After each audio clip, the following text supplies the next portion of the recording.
الله الرحمن الرحيم نحمده ونستعينه ونستغفره ونؤمن به ونتوكل عليه ونعوذ بالله من شرور أنفسنا ومن سيئات أعمالنا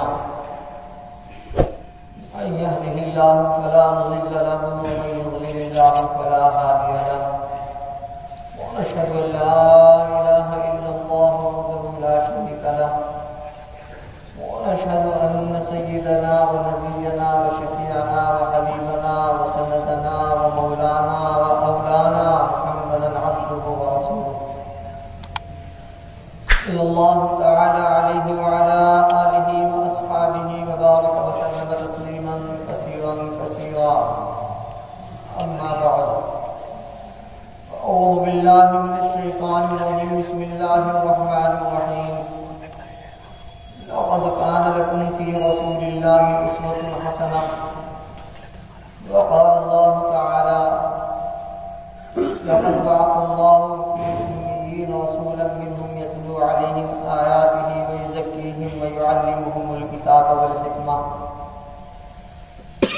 وقال الله تعالى وما أرسلناك إلا رحمة للعالمين صدق الله ومولانا العلي العظيم بزرگوں اور دوستوں، نوجوانوں، عزیز ساتھیوں، پیارے بچوں، ماہ ربیع الاول کی مناسبت سے تذکرہ چل رہا ہے ہمارے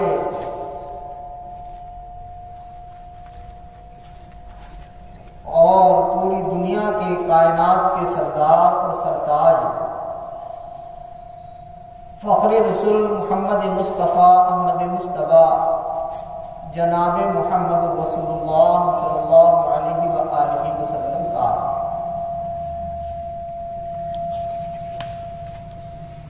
حضور پاک علیہ الصلوۃ والسلام کی سیرت بیان کرنے والا، سننے والا، لکھنے والا، دیکھنے والا، پوری عمر بھی اگر وہ گزار دے لکھتا رہے لکھنے والا، بولتا رہے بولنے والا، دیکھتا رہے دیکھنے والا، سنتا رہے سننے والا، تو سننے میں مزہ ہی آتا رہے گا، لیکن آقا مدنی تاجدار دو عالم جناب محمد رسول اللہ صلی اللہ علیہ وسلم کی سیرت ختم نہیں ہو سکتی۔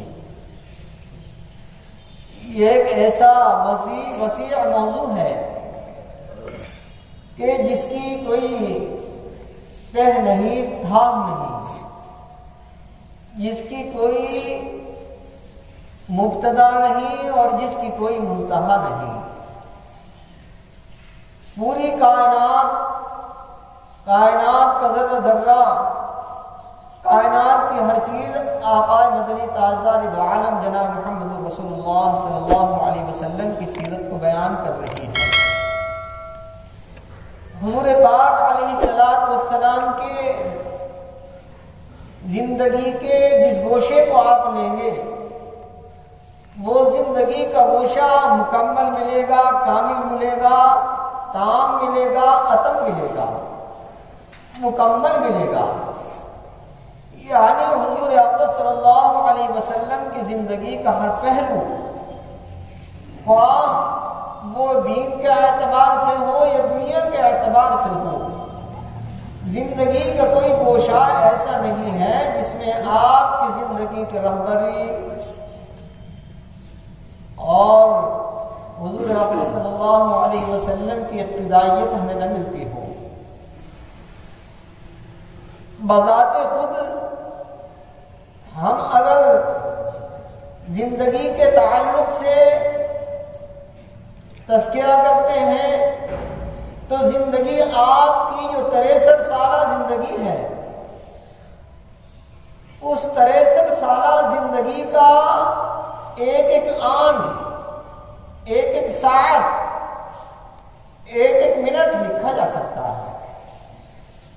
جب آپ دنیا میں تشریف نہیں لائے حالات کیا رہے، جب دنیا میں آپ تشریف لے آئے تو حالات کے اندر تغیر ہوا، انقلاب ہوا۔ یہ ساری کی ساری چیزیں بیان کی گئی ہیں، لکھی گئی ہیں، دیکھی گئی ہیں۔ صحابہ کرام رضی اللہ عنہم اجمعین، جو آقا مدنی تاجدار دو عالم جناب محمد رسول اللہ صلی اللہ علیہ وسلم کے جانثار صحابہ، اور وہ ایسے جانثار کہ آپ کی ایک ایک ادا کو،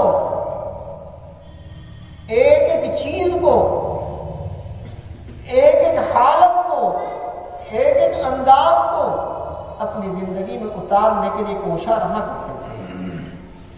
سیرت کے بیان کرنے کا منشا نہیں ہے کہ آپ کے سامنے تذکرہ کر دیا جائے آقا کا اور سن لیا جائے، کتاب لکھی جائے اور کتاب لکھنے کے بعد اس پر عمل نہ کیا جائے، بولا جائے اور بولنے کے بعد اس پر عمل نہ کیا جائے، سنا جائے اور سننے کے بعد اس پر عمل نہ کیا جائے، دیکھا جائے اور دیکھنے کے بعد اس پر عمل نہ کیا جائے۔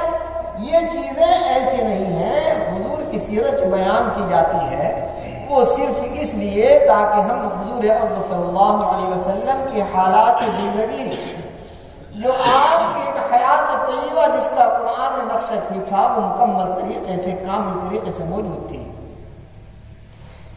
یہ انسان حضور اقدس صلی اللہ علیہ وسلم کی زندگی کے ان گوشوں تک ہی تو پہنچ پایا ہے جو آنکھ سے دیکھے۔ وہ جو گوشے جو اللہ کے اور حضور کے درمیان تھے، جن حالات کو صرف اللہ جانتا ہے اور حضور جانتے ہیں۔ قرآن کریم کو ہم کھولتے ہیں تو قرآن کریم کے کھولنے کے بعد شروع ہی میں سورہ فاتحہ الحمد کے بعد الف لام میم سے قرآن پاک شروع ہوتا ہے۔ یہ الف لام میم اور الف لام میم را، حامیم، حامیم عین سین قاف، اور الف لام را، الف لام میم را، قاف، حامیم عین سین قاف، یہ سارے کی سارے قرآن کریم کی جو آیتوں کے شروع میں، بعض آیات کے شروع میں جو حروف مقطعات ہیں، سارے مصنفین نے اپنے قلم توڑ دیے ہیں اور مکمل طریقے سے یہ لکھا۔ کیا لکھا معلوم ہے آپ کو؟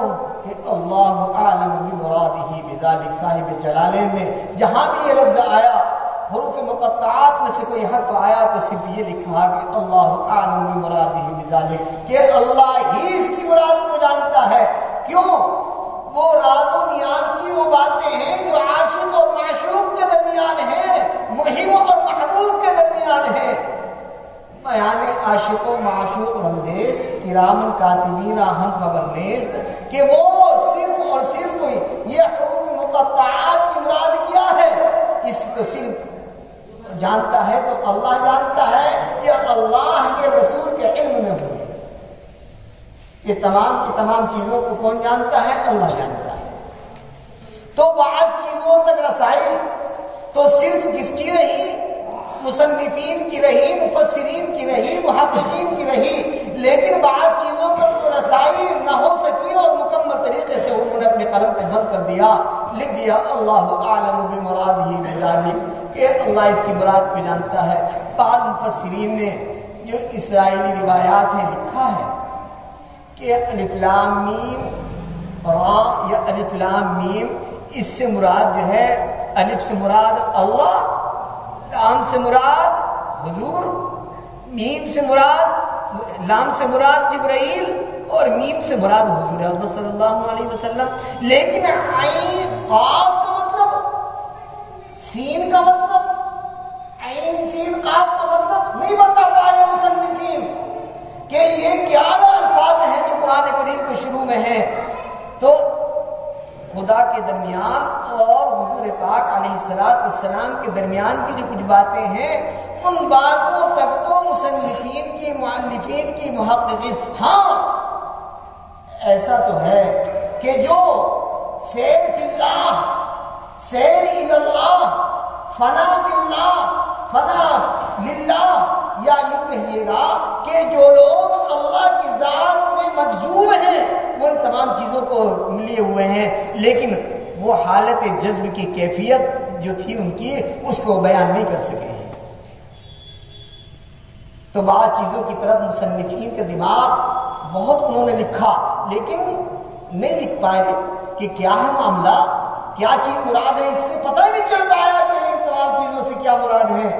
تو ہم جو بیان کرتے ہیں وہ کتاب کی چیز بیان کر رہے ہیں، جو کتاب میں لکھا ہے اس کو مطالعہ کیا، آپ کے سامنے پیش کر دیا، اور فلاں کتاب دیکھی کہ سیرت ابن ہشام دیکھ لو، سیرت حلبیہ دیکھ لو، یا سیرت علامہ شبلی نعمانی کی سیرت کی کتاب دیکھ لو، یا سیرت النعمان، یہ ساری کتابیں ہم نے دیکھ لی، لیکن بعض چیزوں کی طرف تو کسی مصنف کی اور میری تو کیا جو ہے رسائل ہوتی، کسی مصنف کی اور مؤلف کی اور کسی مرتب کی یا کسی محقق کی یا کسی مفسر کی رسائل بھی نہیں ہے۔ حضور پاک صلی اللہ علیہ وسلم کی سیرت ایسی ہے۔ تو حضور پاک علیہ الصلوۃ والسلام کی زندگی کے جس گوشے کو بیان کیا جائے، ہر ایک گوشہ بہت وسیع ہے۔ حضور پاک علیہ الصلوۃ والسلام کے کمال وجود، یعنی آپ کے کمالات کو اگر بیان کیا جائے تو آپ ہر چیز میں کامل ہیں، مکمل ہیں۔ حضور پاک علیہ الصلوۃ والسلام تمام کمالات لیے ہوئے ہیں۔ کمال وجود کے بارے میں فرمایا کہ خلقت انا وآدم بین الماء والطین، ارے میں اس وقت پیدا کر دیا گیا کہ ابھی آدم پانی اور مٹی کے درمیان تھے، یعنی حضرت آدم علیہ السلام کا پتلا جو مٹی کے ذریعے سے بنایا گیا تو ابھی اس درمیان میں تھے، اس سے پہلے حضور پاک علیہ السلام کو جو ہے پیدا کر دیا گیا۔ حضور پاک علیہ السلام کے کمال علم کو بیان کیا جائے تو آپ نے فرمایا اوتیت علم الاولین والآخرین، کہ مجھے پہلے لوگوں کا بھی علم دیا گیا اور آخری لوگوں کا بھی علم دیا گیا۔ حضور صلی اللہ علیہ وسلم کے کمال اخلاق کو بیان کیا جائے تو قرآن کو کھول کر کے دیکھیے، حضرت عائشہ رضی اللہ تعالیٰ عنہ سے پوچھا کہ عائشہ حضور کی کوئی اخلاق کی بات، کوئی زندگی کی کوئی بات بتاؤ تو صحیح۔ تو انہوں نے کہا کیا تم نے قرآن کو کھول کر کے نہیں دیکھا؟ کان خلقہ القرآن، کہ پورا قرآن حضور کے اخلاق سے، حضور کی زندگی سے بھرا ہوا ہے۔ تو آپ کے کتنے کمالات ہیں۔ کمال علم عمل کو دیکھیے گا، ہم نے اگر 5 وقت کی نماز پڑھ لی اور رات کو کچھ تھوڑی بہت عبادت کر لی، نوافل کا اہتمام کر لیا، تو ہم نے سوچا کہ اب ہمارے اوپر جبرائیل اتریں گے اور اترنے کے بعد وہ خوشخبری سنائیں گے، ہمارے دل میں عجیب عجیب قسم کے خیالات آ جاتے ہیں۔ ذرا سی ہم نے تسبیح گھما لی ہے نہیں، کوئی تسبیح کا دانہ ہمارے ہاتھ سے گرنے لگا تو ہم نے سمجھا کہ بہت کچھ ہم بن چکے ہیں۔ ایسا نہیں ہے۔ یوں فرمایا کہ حضور پاک علیہ الصلوۃ کان یعبد حتی تورم قدماہ، حضور پاک علیہ السلام اتنی عبادت کیا کرتے تھے، اتنی عبادت کیا کرتے تھے کہ آپ کے پاؤں مبارک پر برم آ جایا کرتا تھا۔ کوئی ہے سمائی کلال جو پوری رات کھڑا رہے، کھڑے رہنے کے بعد اتنی عبادت کرے؟ تو آپ ہر چیز میں کامل ہیں، ہر چیز میں مکمل ہیں۔ حضور پاک علیہ السلام کے کون سے کمال کو بیان کیا جائے، کون سے چیز کو بیان کیا جائے؟ حضور پاک علیہ السلام کے جمال کو اگر بیان کیا جائے، خوبصورتی کو بیان کیا جائے تو حضرت جابر رضی اللہ تعالیٰ فرماتے ہیں کہ آپ ایک یمنی جوڑا ایک دن پہن کر تشریف لائے جس میں کچھ سرخدھاریاں تھیں۔ جب آپ خطبہ دینے کے لیے کھڑے ہو رہے ہوئے تو آپ سے زیادہ حسین مجھے کوئی نظر نہیں آ رہا تھا۔ حضرت عائشہ رضی اللہ تعالیٰ عنہ فرماتی ہیں کہ چاندنی چٹکی ہوئی تھی، 14ویں رات کا چاند شباب کے اوپر تھا۔ کبھی میں حضور کے چہرے کو دیکھتی تھی، کبھی میں چاند کو دیکھتی تھی۔ بالآخر میں نے یہ فیصلہ کیا کہ چاند کے اندر تو جھائیاں ہیں، لیکن حضور پاک علیہ السلام تو خوبصورتی کو بے انتہا جمال کو لیے ہوئے ہیں، بے انتہا خوبصورتی کو لیے ہوئے ہیں۔ یوں فرمایا حضور پاک علیہ السلام نے انا املح و یوسف ابیض، کہ میں ملیح ہوں، ملیح ملی کسے کہتے ہیں؟ جس کے چہرے کو دیکھنے کے بعد آدمی کھنچ جائے، دیکھتا رہ جائے۔ تو یوں فرمایا کہ میرا بھائی و اخی یوسف ابیض، کہ میرا بھائی یوسف علیہ السلام تو بالکل سفید چٹے تھے، جبکہ حضرت یوسف علیہ السلام کو دنیا کے حسن کا، دنیا کے جمال کا، دنیا کی خوبصورتی کا جو دیا گیا تھا 10واں حصہ دیا گیا تھا، لیکن اس کے باوجود حضور فرماتے ہیں کہ یوسف علیہ السلام تو سفید ہی تو تھے۔ بھائی ہمارے یہاں انگریز سفید ہوتا ہے، لیکن سفیدی ہونا یہ کوئی کمال نہیں ہے۔ بعد ہم نے کالے لوگوں کو دیکھا کہ وہ توے کی طرح ان کا رنگ ہے، لیکن چہرے کے اندر وہ جاذبیت ہے، وہ نورانیت، روحانیت ہے کہ چہرہ دیکھتا آدمی رہ جاتا ہے۔ تو حضور نے فرمایا انا املح، میں ملیح ہوں، نمکینیت لیے ہوئے ہوں، اخی یوسف ابیض، میرے بھائی یوسف سفید۔ تو آپ کے جمال کو اگر لیا جائے، پھر جمال کی بھی دو قسمیں ہیں، جمال خلقی کو لیا جائے یا جمال خلقی کو لیا جائے، یعنی آپ کی پیدائش، آپ کے جو بدن تھا وہ کس انداز کا جمال تھا، اور اس کے علاوہ حضور پاک علیہ السلام کے اخلاق کا جو جمال تھا۔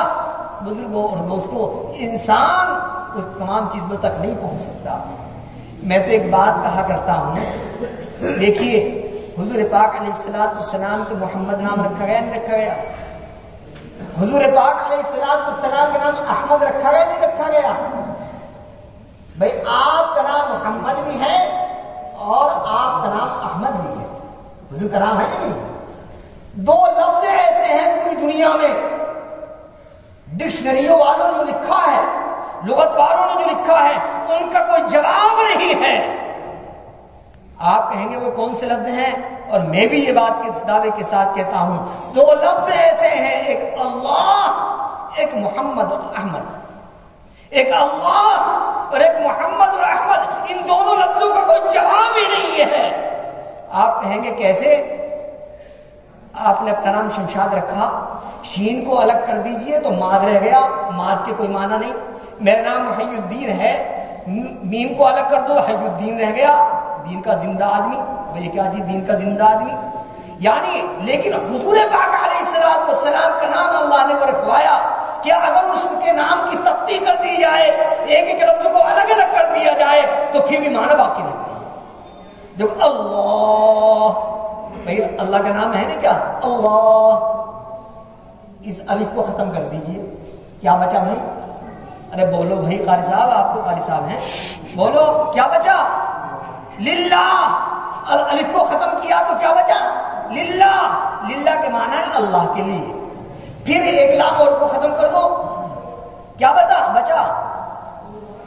کیا ہوا بھائی؟ کیا بچا؟ لہو، لہو کے معنی اس کے لیے یعنی اللہ کے لیے۔ پھر لام کو بھی ختم کر دو، کیا بچا؟ ہو معنی مولوی جانتے، ہوا معنی وہ کون؟ اللہ، یہ لفظ اللہ ہوا۔ محمد کو لیجیے گا ذرا، محمد کے میم کو ختم کرو، کیا بچا؟ میں اتنا تو سب جانتے ہیں، محمد کے میم کو ختم کیا تو کیا بچا؟ محمد کے معنی جس کی خوب تعریف کی گئی ہو، محمد کے معنی۔ اس لیے یوں فرمایا ایک کتاب کے اندر تو مدارج النبوت کے اندر تو یہاں تک لکھا، جس بچے کا نام اور جس آدمی کے نام کے ساتھ محمد لگا ہوا ہوگا، جس نام کے ساتھ محمد لگا ہوا ہوگا، میں اس کی قیامت میں سفارش کروں گا۔ تو لفظ محمد اتنا بڑا، میم کو ختم کیجئے تو کیا بچا؟ ارے بولو، حمد بچا، حمد کے معنی تعریف کی۔ پھر ہا کو ختم کرو تو کیا بچا؟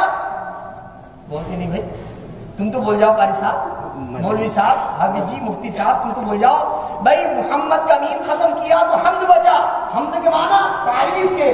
پھر ہا کو ختم کر دو، کیا بچا؟ میم بچا، تو میم مد بچا، مد کے معنی لمبا کرنے کے، دراز کرنے کے، کیونکہ اللہ کے رسول کی ذات سب سے زیادہ دراز ہے، لمبی ہے۔ پھر میم کو بھی ختم کر دو، کیا بچا؟ دال بچا۔ عربی کے معنی آتے ہیں، دال کے معنی دلالت کرنے والا، یعنی حضور پاک علیہ السلام کی ذات پر دلالت کرنے والا۔ تو لفظ احمد کے اندر بھی وہی حال اور محمد کے لغت کے اعتبار سے بھی وہی لفظ۔ تو حضور کا نام بار بتاؤں، حضور پاک علیہ الصلوۃ والسلام سے پہلے، حضور سے پہلے حضور کی جو پیدائش ہوئی ہے 570 عیسوی کہیے یا 569 عیسوی کہیے یا 571 عیسوی کہیے، جیسے مولانا سمیر الدین صاحب نے تو مکمل طریقے سے بتایا کہ میں نے جو حساب لگایا ہے تو اس حساب کے اعتبار سے حضور پاک علیہ الصلوۃ والسلام کی پیدائش 569ویں عیسوی میں ہے۔ تو 569ویں عیسوی میں یعنی حضرت عیسیٰ علیہ الصلوۃ والسلام کے بعد 571 سال کے بعد حضور تشریف لائے، اور حضرت آدم علیہ الصلوۃ والسلام سے لے کر حضرت عیسیٰ علیہ الصلوۃ والسلام تک کا زمانہ 2200 کچھ سال کا ہے۔ کتنا زمانہ ہے؟ تو جب سے کائنات بنی ہے، دنیا میں نبی دنیا بنی ہے، تو اس دنیا میں محمد اور احمد نام کسی کا رکھا ہی نہیں گیا۔ اگر کسی کا نام رکھا گیا ہے کہ تو عبداللہ کے بیٹے آمنہ کے لال حضور پاک علیہ الصلوۃ والسلام کا نام محمد اور احمد رکھا گیا ہے۔ کسی کا نام اس سے پہلے محمد یا احمد نہیں رکھا گیا۔ اتنا جب محمد کہتے ہیں تو بزرگ اور دوستوں کے عجیب سے پیار آتا ہے، اس لیے اس سے ہمیں معلوم بھی فرمایا، حضور نے فرمایا تسمو باسمی، میرے نام کے ساتھ تم نام رکھو، ولا تکنو بکنیتی، لیکن میری کنیت کے ساتھ کنیت مت رکھنا۔ لیکن اس کے بارے میں محدثین بھی فرماتے ہیں کہ ابو القاسم آپ کی کنیت ہے، یہ آپ کے زمانے تک تھی کہ آپ کے زمانے کے اندر کوئی ابو القاسم نام کنیت نہ رکھے۔ بھائی اب کنیت کا رواج ختم ہو چکا ہے، کنیت کوئی نہیں رکھتا۔ یہ کنیت رکھی جاتی تھی اپنی اولاد کے نام، کوئی بچہ کسی کا نیک ہوا تو اس کے نام سے کہ فلاں کے ابا ابو الاخلاص نام رکھ دیا، ابو الحمد نام رکھ دیا۔ یہ ایک تو نام ہوا کرتا تھا، ایک کنیت ہوا کرتی تھی، اور ایک لقب ہوا کرتا تھا، اور ایک ہوا کرتا تھا تخلص۔ یہ تخلص کون رکھتے ہیں؟ شاعر لوگ رکھا کرتے ہیں۔ تخلص کون رکھتے ہیں؟ شاعر لوگ رکھتے ہیں، جیسے قمر جلالی، ہلال سیوہاروی ہے، اور جوہر نامپوری، گوہر الہ آبادی، اور اسی طریقے سے فلاں یہ جو نام ہوتے ہیں تخلص ہوا کرتے ہیں۔ تو حضور پاک علیہ الصلوۃ والسلام کا نام محمد اور احمد ہے، آپ کی کنیت ابو القاسم ہے، اور یہ ان چیزوں کا کوئی جواب نہیں ہے۔ بہت بزرگ اور دوستو، ہمیں اتنا عظیم نبی عنایت فرمایا، پروردگار نے ہمیں اتنا بڑا نبی عنایت فرمایا ہے۔ بزرگ اور دوستو، ہم نے تو لکھا ہی لکھا، مسلمانوں نے تو کتابوں کو تو لکھا ہی لکھا، غیروں نے بھی آپ کے اخلاق کا اور حضور کے کمال کا، حضور کے جمال کا، حضور کے نوال کا، حضور کی زندگی کے خوب نقشے کھینچے ہیں۔ بزرگوں اور دوستوں، اللہ تبارک و تعالی ہمیں حضور پاک علیہ الصلوۃ والسلام کی زندگی پر عمل کرنے کی توفیق عطا فرمائے۔